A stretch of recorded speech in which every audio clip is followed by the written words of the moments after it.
What other kinds of, when your opening remarks, you just said technology is going to be active in this way in other areas of the economy. What do you think the next big opportunities are? But first, tell them just in 2 sentences what you're doing, because Jack and I know, and we haven't been clear enough. Explain it, and explain how you think that advances social solidarity and equality of opportunity. Well, our work is in the belief that access to health information is a basic human right, and that lab information, particularly because lab data drives 70% of clinical decisions, needs to be accessible to people before they're sick. So if you look at the word diagnose in the dictionary today, it says to determine the presence of disease from symptoms, which means by definition, we're determining that people are sick once a disease has already progressed. And our work is in being able to make lab testing accessible to people in time for therapy to be effected. And to do that in a way in which every person, irrespective of their insurance status, irrespective of where they live, can afford the ability to get a test done. So that means, in our case, we've invested the last 12 years in now developing hundreds of tests, many of which are less than $10. So $2 tests in the United States. And I think one of the amazing things about this country is that we have such an incredible ecosystem for fueling creativity, and that creativity can create new markets. So in answer to your question about the market being able to conform itself to social good, I think the creativity that goes into creating these new technologies creates new markets in and of themselves. And our basic belief is that those new markets come from empowering individuals and enfranchising individuals and trusting that individuals have the capability to engage with information, and in accessing that information, beginning to take control of their own outcomes and their own health outcomes, and in doing so, changing the way our healthcare system works. Think what this could mean for rural China, for rural India, for Native American reservations in America, for the Mississippi Delta, for the remote areas of where all the jobs were lost from coal. You're all of a sudden giving people information, and one of the most important things I think we did in my second term as president in the healthcare front was develop this diabetes self-care program, and all of a sudden Jack's company could be delivering the means to self-care based on your test. I mean, I think that this is a very big deal. We all want to live as long and as well as we can, and Craig Venner was here, we were joking about whether we'd make it to 100, but in the meanwhile, you want to keep people healthy, and if they're sick, you want to intervene early, not late. Yeah. Well, and if you look at, the ability to engage with this information, we have a $4 trillion healthcare problem in this country. 20% of it is type 2 diabetes, which is reversible. And we have 90 million Americans who do not know they are pre-diabetic. But access to information and the ability to engage with that information is the foundation for being able to change those outcomes and cost, right? One more fact, and then I want to call on Jack. You founded this company 12 years ago, right? Yeah. Tell them how old you were. I was 19. Yeah. So, don't worry about the future. We're in good hands. So, I was thinking about 19, where I am. 19, I've not passed the examination for university yet. I failed 3 times, but I think it worked out. I'm not good at schooling. Well, yeah, that's why I give confidence to a lot of young people in China. If Jack Ma can be successful, 80% of the people can be successful. People like her, we're jealous. But, well, equality, I would like to make a little bit of technology helping, because yesterday I was joining the UN Women Conference about gender equality. And I think the first technology revolution happened 200 years ago in the UK, released the human body. the arm stronger. The second technology revolution in the USA for energy, you can last long. But this technology revolution release the brain. So this century is not a competition who is stronger, whose muscle is stronger. It's who is smarter, who is soft, who can listen. It's the challenge of wisdom. So man, woman equal. On the internet, you can never see he's a woman or man. And on the internet, women can serve much better than men on the internet. And a man talking about a business, talking about numbers, competition, they make business very cold. Women, they make business very cozy, lifestyle, and interesting. 50%, more than 50% of our shop owners, more than 5 million shop owners are women. And people love that. I mean, this is a great thing. I see that this century, we see more and more women leaders, on the state leaders, presidents. In the future, we're going to General Secretary of the United Nations should be a woman leader. And this is the great century for equality. And I feel excited about that. Let me ask you, we're almost out of time, but one of the things that we haven't talked enough about here, not just here, but generally, is whether the leapfrogging we saw with cell phones, which was instrumental in your phenomenal business success and which will make it possible for you at the appropriate time to do what you've done on a global scale, hitherto unimaginable in all of human history for anybody to have any of their own health data. We've seen examples, but not the kind of dramatic penetration we need with energy and clean energy and enough in a short enough time to avoid the worst consequences of climate change. So do you believe that, your country has done more than anybody else to try to put up solar panels, and some of your companies went broke because you overdid it, right? But beforehand, and you got to work out the phase out of the coal, the phase into the sun and all that. Meanwhile, Africa, which is growing like crazy because of the cell phone in no small measure, and has 6 of the fastest growing countries in the world, still has vast swaths of its land totally dark at night. Do you believe that it's possible for us to scale up with distributed solar power rather than centralized as quick as we did with the cell phone?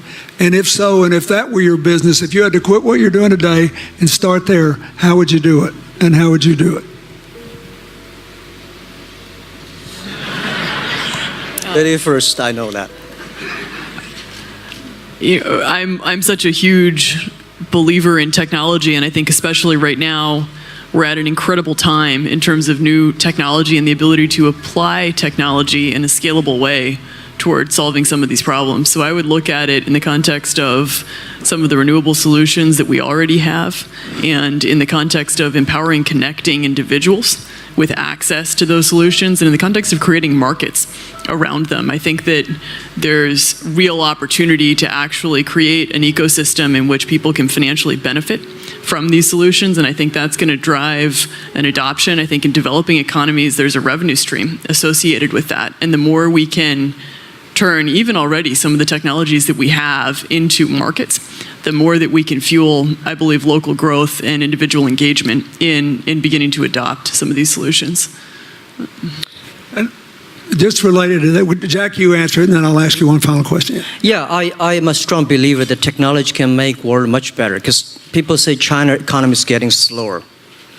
I'm happy about the 7%, even 5%. Even 5% of the GDP of the number of China, of the second largest economy, is big enough. But you don't expect China to keep on growing 11%. Because like one human body, when you're 1.8 meters tall, you cannot keep on like a 10% grow every year. You have to grow the quality, your mind, the wisdom. So I think China needs new technology to solve these problems, and which today, the data, the clean technology, all these things that China is supposed to do. If we keep on the tradition, the old ways, we'll go nowhere. This is why I feel excited because people ask me, what is your dream now? Because I never thought I would be today. I can sit here talking to president. I'm like a guy, on the street and like failed 3 times for university, 5 times for high key schools. I applied for 10 times in Harvard School, all rejected. I never thought, because of the technology, because the internet gave me this opportunity. So I'm thinking when I retire, I don't want the Chinese people have a terrible water to drink, unsafe for food, and the money we make all spent in the hospital. That's disaster. So how we can using the technology to enable young people, the great chance of this world, don't worry about it. We got 1.4 billion people who were born in 1980s. They are the people of the internet times. They are going to have new ways to solve the world problems. The things you are worried about today, they can solve it. And human beings have these kind of worries for centuries. And young people can always solve it. And today, when you have a right direction, clean energy, the climate change, all these issues, they will be solved, and these are the great opportunities ahead of us. Anything else?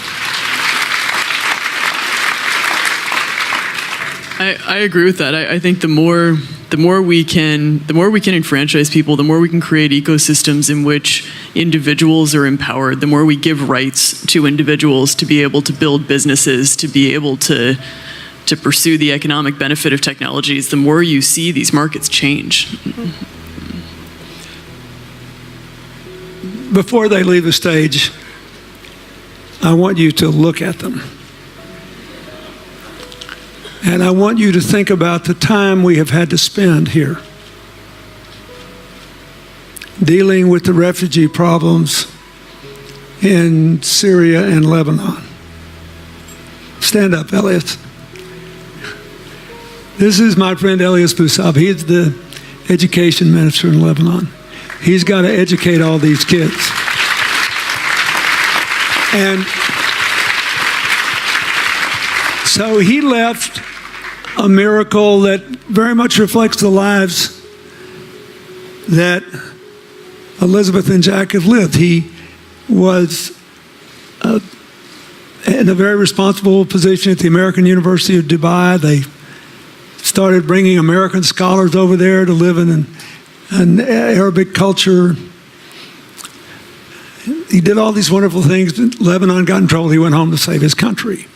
What is the difference? How much more could he and every smart Lebanese person do if they could focus on these things? And why can he not? Because the place is dominated by people who think their differences are more important than their common humanity and their common challenges. You cannot imagine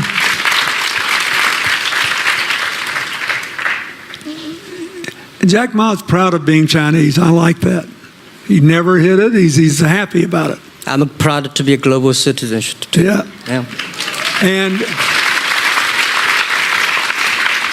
I imagine Elizabeth's proud to be a blonde-haired, blue-eyed American techno whiz from Northern California. Yes. But they not a word either one of them has said has defined the meaning of their lives or the direction of their work with negative reference to someone else. My friend Dikembe Mutombo, stand up. No, you don't have to stand up. It'll hurt you too much. You're an old man. My 7'2" tall friend was just inducted into the National Basketball Association Hall of Fame. And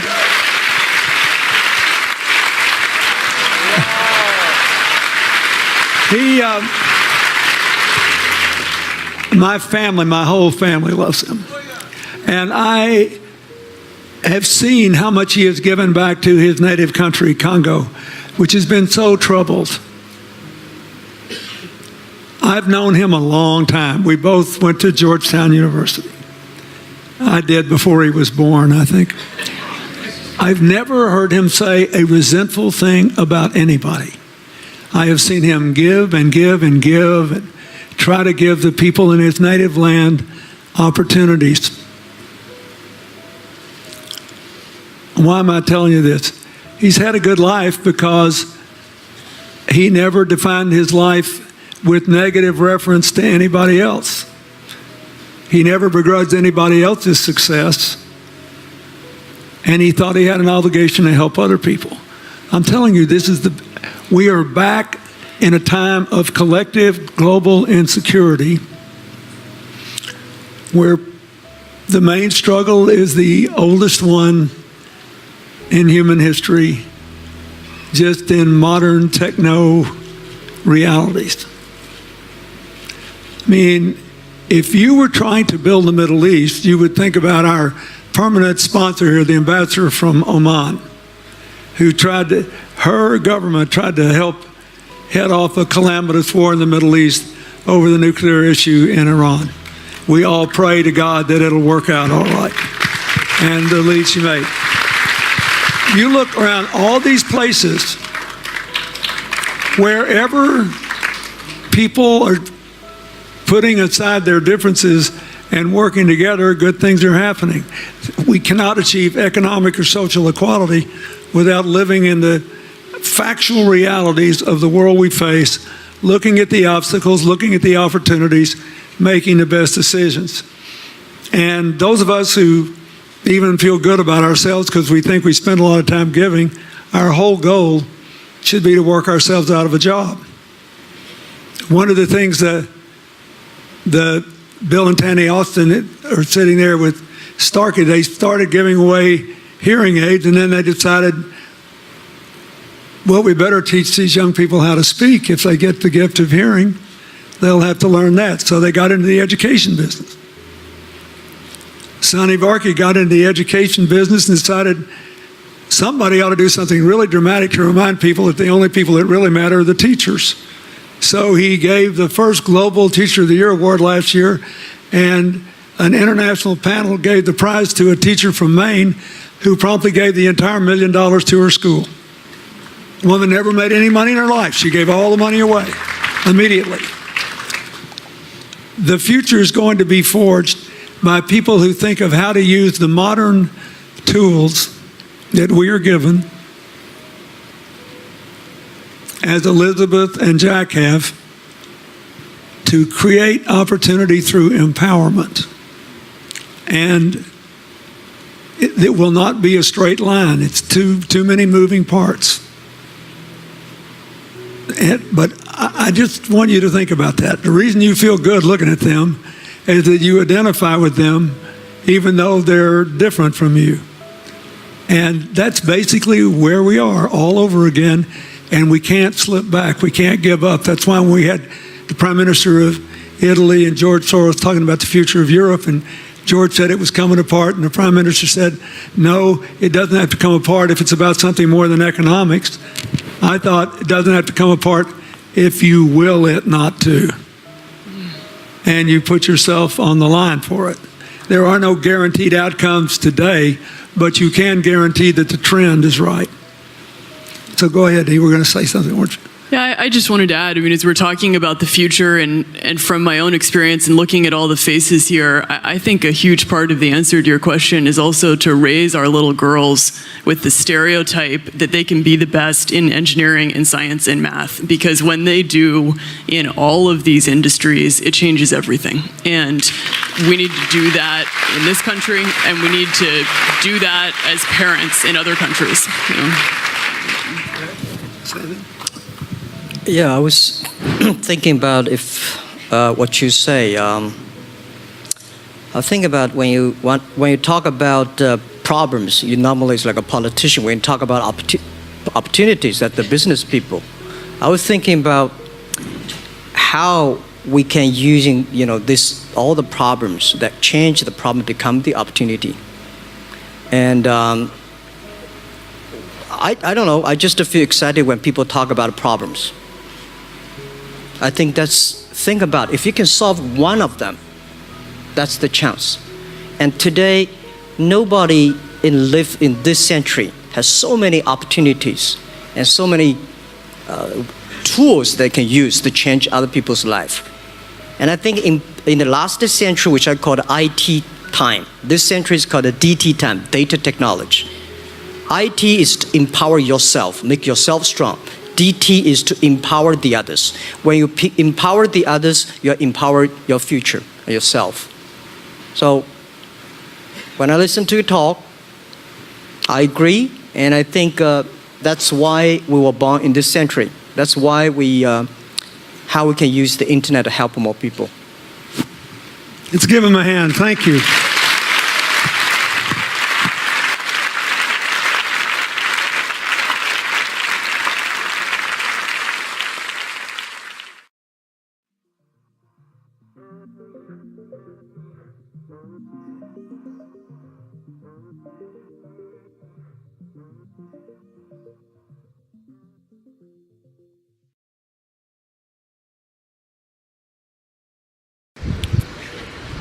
So what do you desire most in life? Do you desire more money in your bank account? Do you desire to travel, spend more time with your family, loved ones, have peace in your life, love, joy, fulfillment?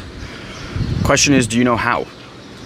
Well, I'm going to share with you a not so great secret. I don't think it's a secret, in fact, at all. And that is that the internet and what's opened up as opportunities for people to do their work and their fulfillment online has completely changed the name of the game. I'm here right now, behind me, you can probably see, is this gorgeous city called Havana, Cuba. And 6 years ago, I would not be standing on this roof. In fact, I thought I was going to be homeless. At that time, I had lost everything, truly everything in my life. When my house was being foreclosed on, I had my first child on the way, I was living on unemployment checks. It was a very, very dark time in my life. And I came across a video similar to this by a guy who, luckily, I took action on. And through all my cynicism and skepticism, I said, you know what, I have nothing else to lose. I knew that the internet was opening up many, many different channels for people to be successful. I just had no idea how. So it's not a secret that people are making money online. In fact, I've been here in Cuba without internet access for the last 8 days, making tens of thousands of dollars in my business because my business doesn't need me to run. Now that's a profound thing to think about. And I managed to set this all up in under 6 years' time without knowing a single thing about what I was doing when I got started. So what was missing for me at that time was someone to explain to me what the opportunities were. What are the possibilities? What are the channels that one could use the internet for, whether it's to sell a service or become a freelancer or sell other people's products or your own products? I didn't know any of that. I had to scour the web for all of that information, and I'm sure maybe you're seeing this video and you've kind of gone through the process yourself and it's very confusing and overwhelming. So what we've done is, with my partner Stuart Ross and I, we've put together a really, really simple, easy to follow video series along with a PDF that you can follow at your own time and leisure. And it will explain to you what these opportunities are. There is something, some opportunity, some business, something online that I promise will resonate with you, resonate with your heart, resonate with your fulfillment, allow you to create abundance and wealth, allow you to spend more time with your family or travel the world. Because as long as you have the internet and a laptop, you have a business as long as you learn these skills. So click somewhere on this video, somewhere on this page right now. There's going to be an opportunity for you to grab this free video series and PDF book that we've put together for you. Go through that information. At least give yourself that chance to review and see if this is a possibility for you. I'm telling you, my life, 6 years from watching that video, is so drastically different today. The peace that I have around my financial situation, the ability to travel the world. My wife is sunbathing over there right now on a bench. The ability to spend time with my kids on a random Tuesday. These are things that are priceless. And it's all because of what's opened up in the online world. And so I wanted to share that with you because I think it can change your life just like it did mine. So again, click somewhere on this video, follow the links, enter your email address. We'll send you that information. I look forward to seeing you in our community, sharing this experience with you, and training you on how you can create this for yourself. Have an amazing day.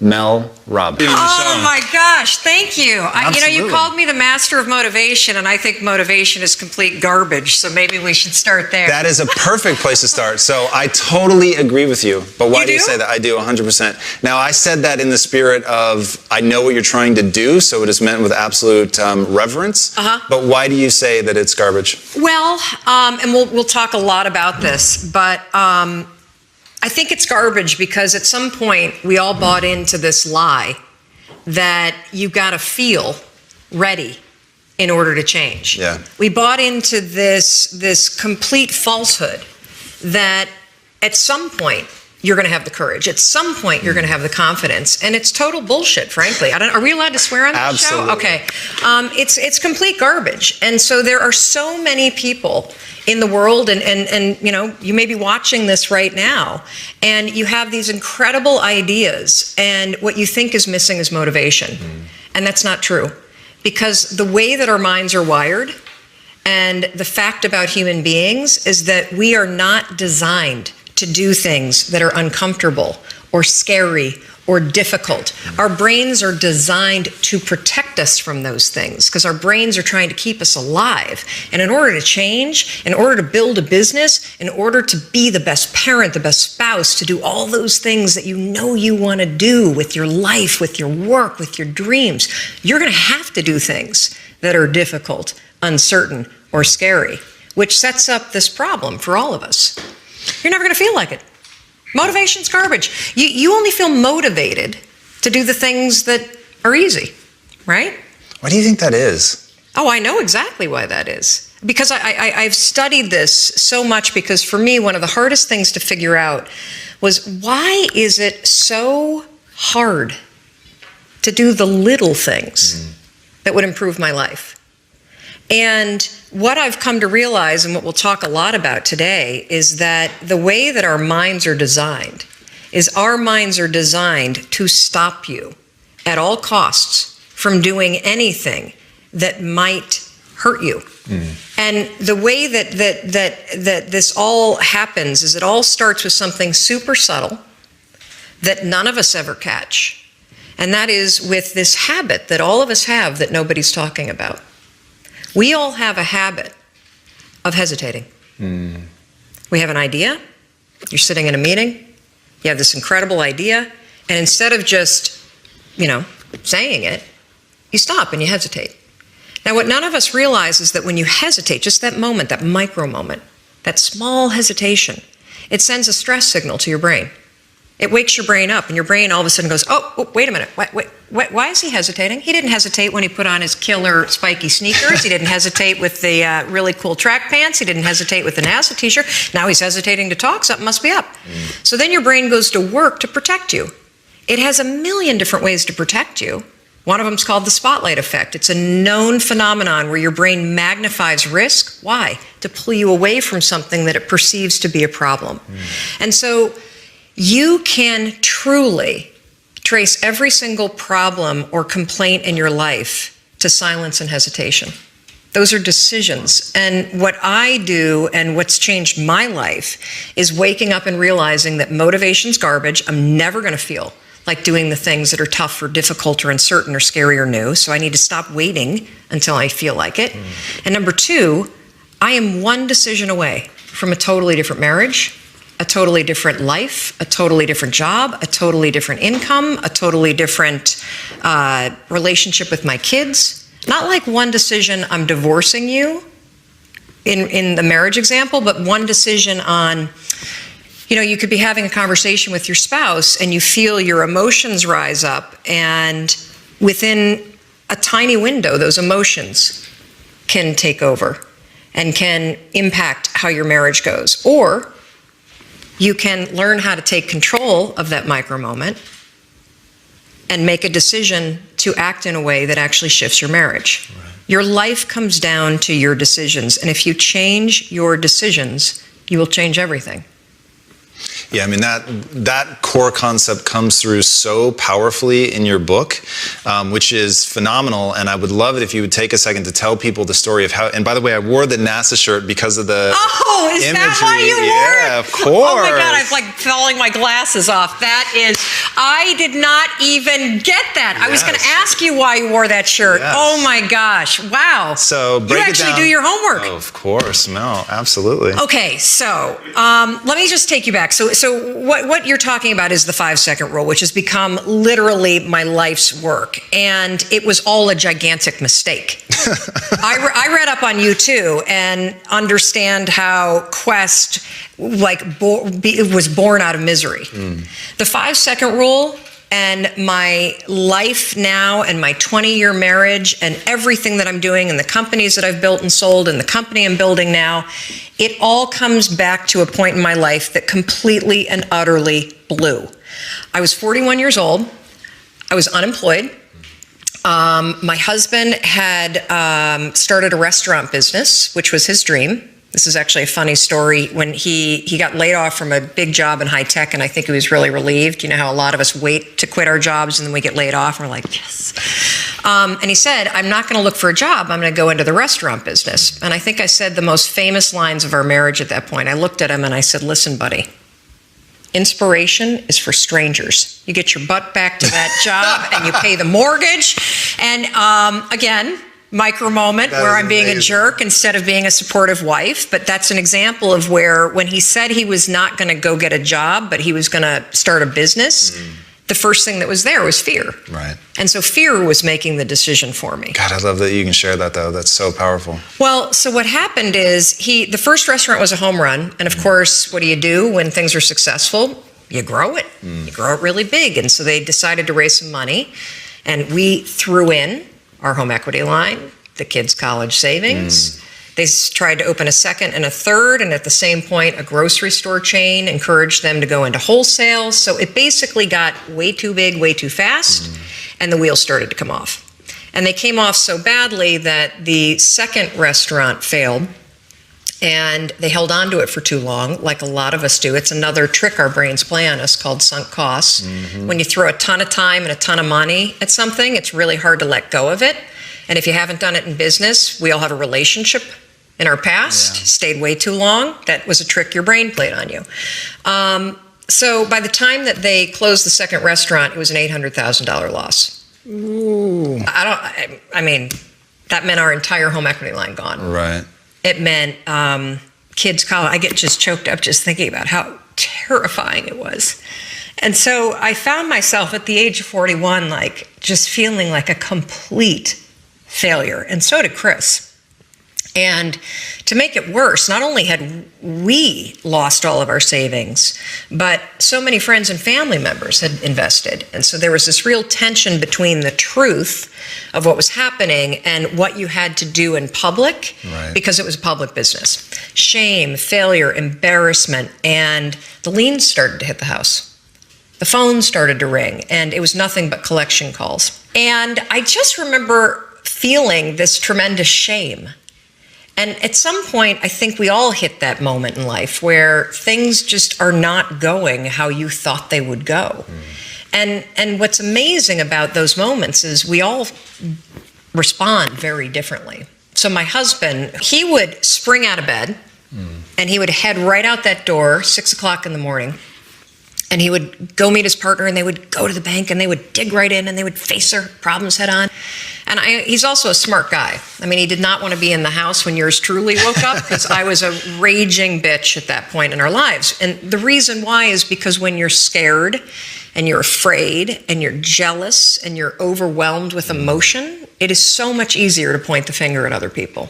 That's a decision, by the way. Sure. One you may not be aware that you're making, but you're still making it. So what would happen to me is the exact opposite. Is Chris would be gone, the alarm would go off at 6 o'clock in the morning, and I would lie there. And I would think about the lien on the house, and I would think about the bankruptcy that we were facing, and I would think about how much we had fought the night before, and I would think about the fact that I was unemployed, and I would hit the snooze button. I mean, why would you get up when your life is like that? Why would you? I mean, I needed confidence. I needed courage. I was so tapped out. And you know, in the scheme of life, hitting the snooze button is not that big of a deal. But here's the thing about life. None of us wake up and say, today is the day I destroy my life. What we do is we kind of check out because it feels overwhelming. Or we check out because we're afraid. Or we check out because we start listening to self-doubt. And then we make these teeny tiny decisions all day long. And we don't even realize it. Decision to not get up on time, a decision to not eat the right thing, a decision to snap at your kids, a decision to not speak in a meeting, a decision to not look for a job, a decision to not deal with your finances, a decision to not call your parents, like whatever it is. All day long, these tiny decisions that take you so far off track. And then you wake up like I did and you look at your life and you think, how the hell did I get here? And more importantly, how do I get back over there? And you have no idea. And so I was so trapped. And I know from your story, you felt the same way. Like you knew that there was more in store for you, but you couldn't figure out, how do you close the gap? How do you find the power that's in you? How do you discover your greatness? How do you solve these problems? It feels so overwhelming when you can't. I mean, I would go to the grocery store and the items would scan and I would be sitting there readying my excuse because there was no way that my check card was going to clear. Wow. So I got in this struggle with myself that a lot of us find ourselves in, and that is you get trapped in what I call the knowledge action gap. You know what to do, but you can't seem to make yourself do it, right? I mean, every one of us is one Google search away from a list of instructions that if you follow any of them, it will change your life. But how do you get out of your head and stop thinking about what you need to do and actually do it? And in my case, this stuff was pretty easy. Get up on time, make breakfast for the kids, get them on the bus, start looking for a job. Be nicer to Chris. Don't drink so much. Instead of isolating yourself, pick up the phone and call a friend. Get yourself out into the woods and go for a walk. Start running again. Like all these little things that I was capable of, but I couldn't get out of here. Could not get out of here. And if you're stuck, that's the problem. The problem is you're in your head, you're thinking. That is the universal problem. And it all starts with this knowledge of what to do, and then you hesitate and you think about whether or not you feel like doing it. So for a couple months, I was really stuck. Chris would get up at 6, I'd hit the snooze, and then I'd hit the snooze, and then I'd hit the snooze, the kids would miss the bus, and then every night I'd do the same thing. I'd go in bed. Have you ever had one of those nights? Probably before you started your company, but where you go in bed and you're like, all right, Tom, that's it. Tomorrow, it's the new me. Tomorrow, I'm going to get up on time. I am going to go to the gym. I am going to look for a job. I'm not going to drink so much. It's going to be amazing. The new me, the future me. Woo! Let's do this, right? Then you go to bed and you wake up 7 hours later and you're like, I don't feel like the new me. It's the only, that's a stupid, see, motivation's garbage. It's never there when you need it. Ever. And so here's what happened to me. And thank you for wearing the NASA t-shirt. Of course. It's a really stupid story. It's a powerful story. So one night, Chris had gone to bed. I'd been struggling. We still had all the same problems. We still had a lien on the house, still facing bankruptcy, still fighting like crazy. I was still unemployed. They still hadn't figured out like the solution yet for the business. And I was about to turn off the TV, and there on the TV, there was this rocket launching, and I thought, oh my gosh, that is it. I am going to launch myself out of bed like a rocket ship, like NASA, right here, had launched me out of that bed. And I'm going to move so fast that I don't think. I'm going to beat my brain. Now, here's a really interesting point. I talk a lot about your instincts and inner wisdom. And we can get into this a little bit later, but a lot of us talk about the fact that you have a gut feeling. But what all this research that I've done for the book and all the speaking that I do, what I've discovered that's fascinating is actually when you set goals, when you have an intention on something that you want to change about your life, your brain helps you. What it does is it opens up a checklist, and then your brain goes to work trying to remind you of that intention that you set. And it's really important to develop the skill, and I say that word purposefully, the skill of knowing how to hear that inner wisdom and that intention kicking in and leaning into it quickly. So for me, my brain saying, that's it, right there, move as fast as a rocket, Mel. I wanted to change my life. And I think most people that are miserable or that are really like dying to be great and dying to have more, we want to change. We want to live a better life. We want to create more for our families. We want to be happier. The desire is there. Again, it's about how do you go from knowledge to action. So the first thing in this story that's important is realizing that the answer was in me. And my mind was telling me, pay attention. It could have also been the bourbon. I had a couple of Manhattans that night. But anyway, the next morning, the alarm goes off, and I pretended NASA was there. It's the stupidest story. I literally went 5, 4, 3, 2, 1. I counted out loud, and then I stood up. And I'll never forget standing there in my bedroom. It was dark. It was cold. It was winter in Boston. And for the first time in 3 months, I had beaten my habit of hitting the snooze button. I couldn't believe it. And I thought, wait a minute. Counting backwards? That is the dumbest thing I've ever heard in my entire life. Well, the next morning I used it again and it worked. The next morning I used it again and it worked. The next morning I used it again and it worked. And then I started to notice something really interesting. There were moments all day long,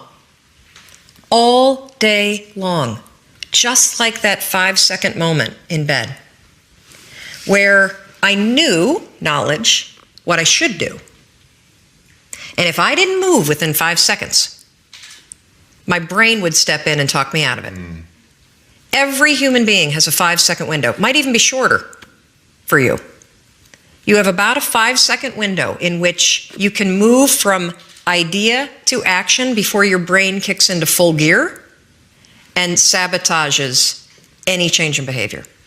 Because remember, your brain is wired to stop you from doing things that are uncomfortable or uncertain or scary. It's your job to learn how to move from those ideas that could change everything into acting on them in the smallest moment. And for anyone right now at home who's thinking like this sounds too simple, too easy, talk a bit about your community, because reading some of their comments, it's crazy how many people, like the sheer volume of people you quote in your book, but if you also go online and just look at the people that are like directly reaching out to you, it is an avalanche of people that have stories around the 5-second rule. Well, one of the reasons why I'm so excited about this book, and look, you don't have to buy the book. This is an idea that you can use. It's free. It's backed by science. More than 8 million people around the world have discovered it. And you're talking about the number of people. We've heard from more than 100,000 people in 80 countries that are using this rule. We know of 11 people who have stopped themselves from killing themselves using this rule. I saw one of those outreaches. Yes, there's a guy, Steve, that wrote to us who was a veteran. He was suffering from post-traumatic stress disorder. He boarded a ferry overseas with the intention to jump over. He walked over to the railing, Gave me the chill. and his inner wisdom kicked in. In that moment, the 5-second rule, 5, 4, 3, 2, 1, counting backwards, moved away from the railing, asked for help, saved his life. His story has inspired countless other people that have heard me in the speeches that I give around the world about this one tool. And so, the thing that's so cool about this, and I should tell you the science behind it, because I'm going to be honest with you, it is stupid. Had I ever thought that I would find myself 8 years after discovering it, spending my days telling people about the 5-second rule? First of all, I would have picked a different name, because it reminds you of the one where you have to like pick up food within 5 seconds off the floor, right? It was my secret weapon. This was something I did. I never intended to tell anybody, Because I went from getting up on time and waking up on time to shaking up my entire life. Because when you understand the power of a 5-second decision, and you understand that you always have a choice to go from autopilot to decision maker, everything in your life will change. You will be a different negotiator. You will be different in sales. You will be unstoppable in the gym, because you will realize the amount of garbage that you put in the way of your hopes, of your dreams, of your potential, of your confidence, of your courage. Everything comes down to the decisions that you make. We all know what to do. None of us know how to make ourselves do it. So I started researching it. Why does something so stupid work? Why? Why does something so silly create such powerful and profound change? Well, here's why. The rule is a form of metacognition. Metacognition is a fancy pants term that means something real simple. You can outsmart your own brain in furtherance of goals. Agreed. There are tricks that you can use that actually outsmart the tricks your brain plays on you in furtherance of a higher purpose. We all know this. You can restrain yourself if you're in a situation that calls for it. You can jump into a raging river to save your dog or your kid. You can direct yourself in ways if it's important to you. And so the rule, what it does is it does something really remarkable. When you count backwards, 5, 4, 3, 2, 1, what you're actually doing is you're interrupting what researchers call habit loops that get encoded as closed loop patterns in your basal ganglia. That's the part of the brain where your feelings, where your emotions, every habit that you have, which is nothing more than behavior that you repeat that you don't even think about. I've heard it referred to as a gearbox. Yeah. To shift your attention from one place to another. And so when you go 5, 4, 3, 2, 1, it interrupts what's going on here that's spinning without you thinking, and it moves and awakens your prefrontal cortex. So when you hit 1, your habit has been interrupted. So you've interrupted self-doubt. You've interrupted maybe snapping at your kids. You've interrupted the desire to grab for a drink. You've interrupted procrastination. You've also, by counting backwards, done an action. It's awakened your prefrontal cortex. That is the part of the brain that you need that's awake when you're changing behavior, when you're learning new things. When you hit 1, it's also a prompt. So in the language of research, you'll hear people talk about starting rituals. That is something that's proven to help you learn a new habit. The 5-second rule, when you repeat it, becomes a starting ritual that triggers you to act with confidence, that triggers you that this is a moment for courage, that triggers you to shift gears.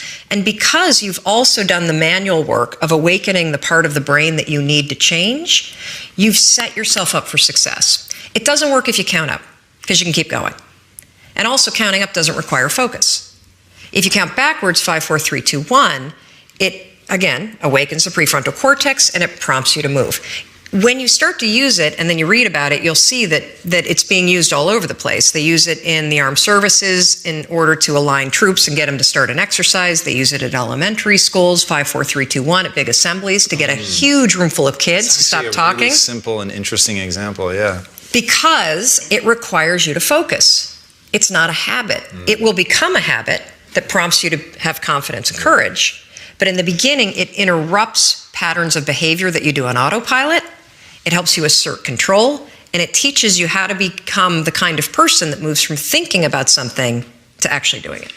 It's incredible. So there's so many things in that story, and guys, I'm telling you, it's you're going to love the depth of brain research that is put in the book. It's really quite extraordinary. You really have an amazing grasp of the brain, and it really, really came through in the book. And for me, it was a wonderful balancing act between the just raw emotion of the people writing in and some of the stories that you're sharing, and the imagery of the rocket ship, which you're very open about. It's sort of a silly visual metaphor, but because it's effective, that silliness is somewhat irrelevant. What's incredible is in 5 seconds flat, self-doubt can take over and rob you of your power, and rob you of joy, and rob you of your potential. Or, in 5 seconds flat, you can actually use one stupid little trick to push yourself to grab it. what I loved in the book is because you paint the picture so very well, you're also just a good writer. So you paint the picture like I could feel the crisp, winter air of Boston, like stalking you out of the under the comforter. And so I could really feel it. I was there with you, as Chris's business is struggling. And so you really feel all of that. And so the moment when you do the countdown, you spring out of bed and you're almost like taking yourself by surprise and you're like moving before you realize it. And then, but you're reading it from the perspective of, I already knew who you were. So it was, that gave me the chills. It was more difficult to picture you as stuck than it was to know, I know where she goes, right? I'd already seen the TED Talk by the time I read the book. I knew what you were doing from a media perspective. I knew how many people and companies you'd helped. So for me, it was like watching it in reverse. So I'm watching it from the safety of, I know she crushes it. So if this is the thing, and I love that this isn't your first book, like this was the secret that you planned to like keep hidden in the drawer forever. Oh yeah, I was not going to tell anybody because it was stupid, and it also works, and so it's my thing, and it's not your thing. But see, the real thing that happened for me, and this is something that is a really important topic for me, is that there's when you talk about personality, so extroverts, introverts, a lot of us really, I know I did this, I was all wrong about what confidence meant. I thought confidence was a personality trait. I love this. Tell me more. I thought that people that are outgoing are the confident ones, right? And the truth is, confidence is not a personality trait at all. It's a skill. And a lot of the extroverted people that you know are actually very insecure. I used to be one of them. I used to be the kind of bossy, crass loudmouth that didn't believe in myself, that didn't believe in my ideas, that didn't have the confidence and the courage to really be the real me, who I am, who I'm not, flaws and all. There are a tremendous number of introverted people that feel uncomfortable putting the attention on themselves, but they're very, very confident in their ideas. They definitely believe in themselves. And so when you start to separate confidence not as a matter of personality, but as a skill that you can acquire, because confidence is the ability to move, in my opinion, from thought to action. Because when you're a confident person, you believe enough in yourself and your capabilities that you're willing to try, that you're willing to share. To me, confidence isn't the assuredness that it turns out, it's the willingness to try. And that was a huge insight for me. And what a lot of people don't know about me, although I share this on stage and I'm extremely open about this because this is a topic that's really important to me, is that the single most profound use of the 5-second rule is mind control. And I say that as a lawyer. I will tell you, you can use this stupid trick to cure yourself of anxiety. Yeah, I wanted to talk about that. So you struggled very profoundly with anxiety. So walk us through like some nuts and bolts of how you use the 5-second rule. Because I think so my hypothesis and the reason we founded Impact Theory is that the world is living through two pandemics. The pandemic of the body, which everybody understands because it's so visual. Being overweight, dying of diet-related diseases such as diabetes and things like that. But because the second pandemic, the pandemic of the mind, is invisible, people don't realize how pervasive a suicide is, and I think it's the leading cause of death among young men. I mean, it's crazy. And then that there are ways that they can go about attacking that and fixing the problem. So walk us through that. Sure, I would love to. So first of all, I literally have struggled with anxiety my entire life. And anxiety, for this conversation, the way I define it is the habit of worrying spiraled out of control. You know, you may say that you are a worrier. That's not true. You have a habit of worrying. A habit is a pattern of behavior or thinking that you repeat without realizing it. So anxiety happens when that pattern of worrying about things spirals out of control, and now it starts to marry and manifest itself with physical sensations too. That's all that it is. I know that I say that's all that it is. Me personally, I struggled with anxiety, I think my entire life. It became quite acute when I was in my late teens and early 20s. I became medicated in the middle of law school. I took Zoloft for 2 decades. When our first daughter was born, who is now 17, the postpartum depression and the cascading panic was so terrible that not only was I medicated and couldn't breastfeed, but I couldn't be left alone with her. Wow. So when I say you can cure yourself of anxiety, I don't say that lightly. 4 years ago, after I had been using the 5-second rule to change my behavior, how I spoke to my husband, how I negotiate in business meetings, how I conduct sales, the kind of parent that I am, my health habits, my eating habits, curbing the drinking, I thought, I wonder if I can use this 5, 4, 3, 2, 1 thing to get control of my thought patterns. Not my behavior patterns, my thought patterns. Yes, you can. So we're gonna build this conversation because I want to start with something we can all relate to, and that is, how do you stop worrying and how do you stop listening to self-doubt? This is how you're going to do it.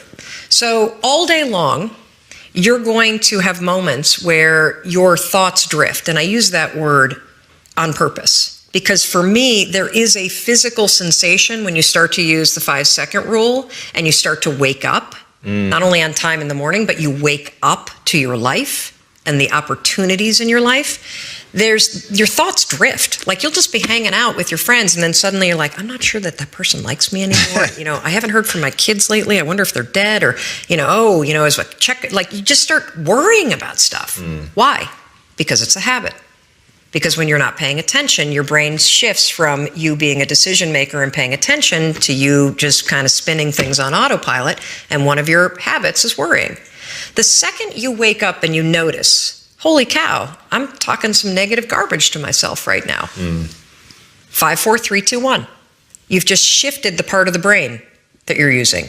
You've shifted from the basal ganglia, which is where your habit loops are spinning, and you've awakened your prefrontal cortex.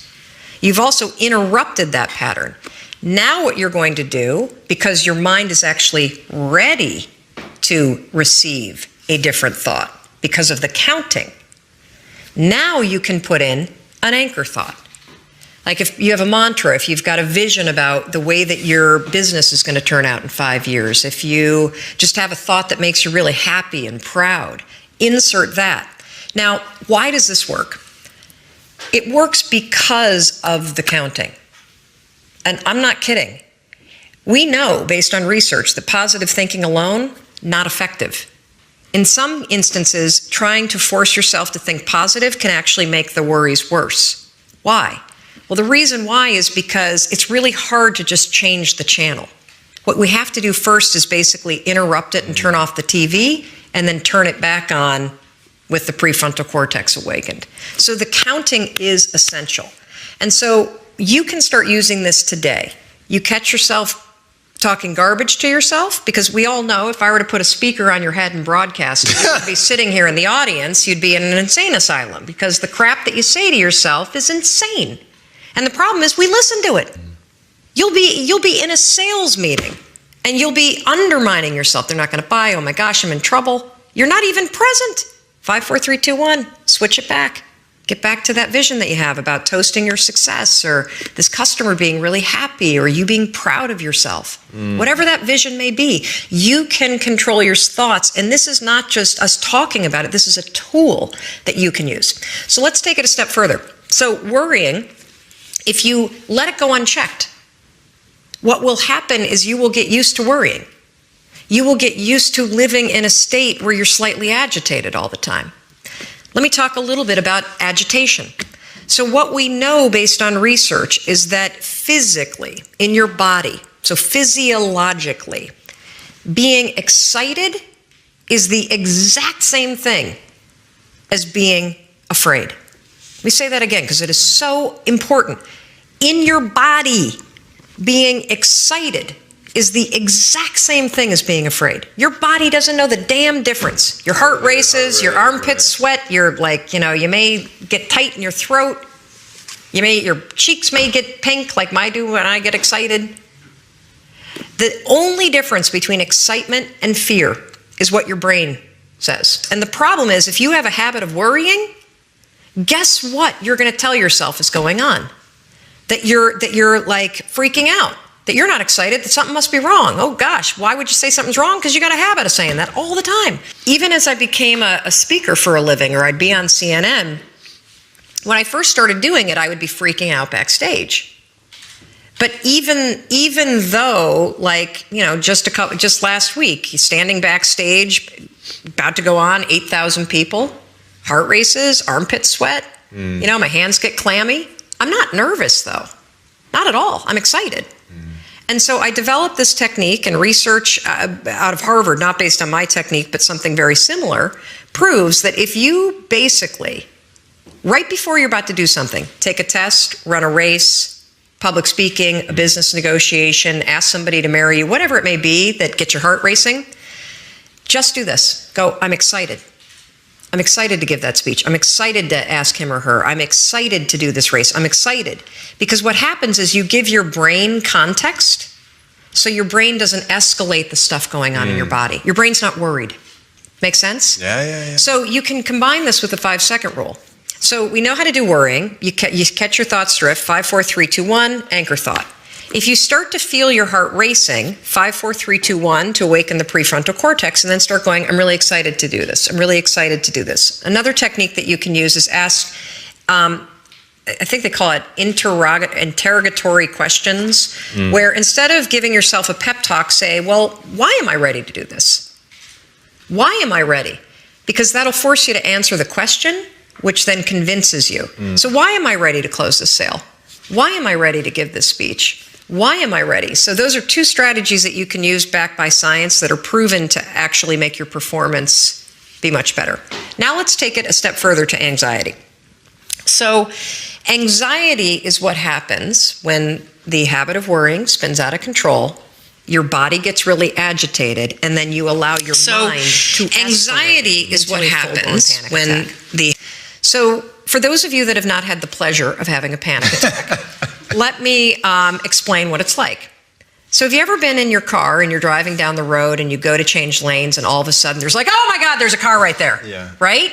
And you swerve a little bit and then your heart's like, and you may sweat a little bit and you grip the wheel really tight and you're super locked in on the road ahead of you.